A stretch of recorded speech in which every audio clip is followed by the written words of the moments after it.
Dear student, class 10th का प्रश्नावली 6.3 के क्वेश्चन नंबर 9 को ध्यान से देखिए। ये एक इंपॉर्टेंट क्वेश्चन है, ध्यान से देखिए इसको।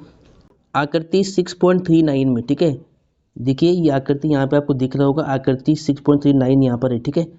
ए बी सी और ए एम पी दो समकोण त्रिभुज है। A B C A M P दो समकोण त्रिभुज है जिनके कोण बी और एम समकोण है। यानी बी 90 का है, ये पूरा एंगल 90 है बी, और एम बी के 90 है, ठीक है। बोला है कि बी और एम समकोण है, सिद्ध कीजिए कि टू प्रूव, हमें प्रूव करना है त्रिभुज ए बी सी समरूप है त्रिभुज A M P. A B C A M P समरूप सिद्ध करना है, सिमिलर प्रूव करना है। And C A upon P A equal to B C upon M P, इसको इक्वल प्रूव करना है, ठीक है। तो कैसे करेंगे, ध्यान से देखिए। डियर स्टूडेंट, प्रूव करने के लिए सबसे पहले एग्जाम में सीक्वेंस होता है एक लिखने का, ठीक है। ठीक है, तो सबसे पहले तो आपको लिखना है सॉल्यूशन। तो सॉल्यूशन के बाद हम लिखेंगे यहाँ पे गिवन। गिवन को बोलते हैं हिंदी में दिया है। क्या बोलते हैं, दिया है, ठीक है। तो गिवन में क्या लिखना है, ए बी सी और ए एम पी दो समकोण त्रिभुज है। तो यहाँ पे लिखना है दिया है त्रिभुज ए बी सी व त्रिभुज ए एम पी दो समकोण त्रिभुज है, दो समकोण त्रिभुज है। यह आपको दिया हुआ है, जिनमें क्या दिया हुआ है, एंगल बी समकोण है, यानी बी 90 है, एंड और एंगल एम 90 है, ठीक है। बी और एम क्या है, राइट एंगल है, बी और एम 90 है। तो आपको सिद्ध करना है, to prove, we have to prove. तो आपको सिद्ध करना है, तो यहाँ पे लिखना है सिद्ध करना है, जिसको बोलते हैं टू प्रूव। क्या बोलते हैं, टू प्रूव, ठीक है। तो सिद्ध क्या करना है, देखिए त्रिभुज ए बी सी समरूप है त्रिभुज ए एम पी। तो जिनको सिद्ध करना है सबसे पहले उनके नेम लिखने हैं। तो त्रिभुज, देखिए यहाँ पे सबसे पहले तो आपको यहाँ पर सिद्ध क्या करना है, त्रिभुज ए बी सी समरूप है त्रिभुज ए एम पी।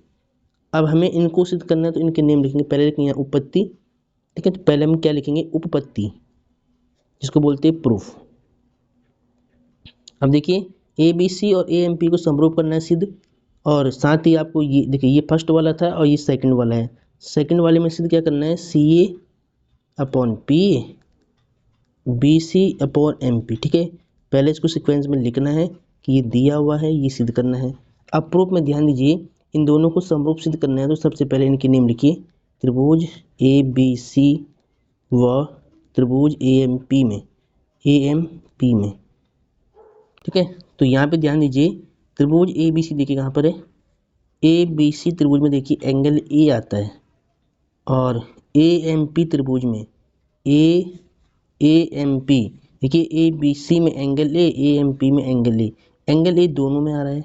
तो angle A equal to angle A common है, उभयनिष्ठ है। यहाँ पे क्या लिखना है, उभयनिष्ठ बराबर होगा, ठीक है। कॉमन चीज इक्वल होगी दोनों में, उभयनिष्ठ है, कॉमन है। तो ये एंगल दोनों का बराबर हो जाएगा। अब देखिए बी, ठीक है, ए बी सी में एंगल बी और ए एम पी में एंगल एम 90, ईच 90 प्रत्येक 90 का है, ये और ये 90 है। देखिए बी इक्वल टू एम प्रत्येक 90, ईच 90, ठीक है। ठीक है, तो आपको पता है कि अगर किसी ट्रायंगल में दो कोण बराबर होते हैं तो तीसरा ऑटोमेटिक बराबर होता है, यानी दो कोण से भी त्रिभुज समरूप हो जाता है, ठीक है। तो हम यहाँ से बोल सकते हैं देयरफॉर त्रिभुज ए बी सी समरूप है त्रिभुज ए एम पी, ठीक है। किस रूल से, बाई एंगल एंगल समरूपता नियम, सिमिलरिटी रूल, समरूपता नियम, ठीक है। तो बाई एंगल एंगल समरूपता नियम से त्रिभुज ए बी सी और ए एम पी समरूप हो गया है। अब ये दोनों समरूप है, तो इनकी जो कॉरेस्पॉन्डिंग साइड होगी वो रेशियो में होगी, यानी संगत भुजाएं की समानुपाती होती है। तो हमें क्या प्रूव करना है, सी ए अपॉन पी बी सी अपॉन एम पी। तो हम यहाँ से बोल सकते हैं c A upon p equal to B C upon M p, b C upon M p लाना है, बी सी अपॉन एम पी, ठीक है। तो बी सी upon M p, c upon p equal हो गया है। और रीजन क्या है, समरूप त्रिभुजों की संगत भुजाएं, समरूप त्रिभुजों की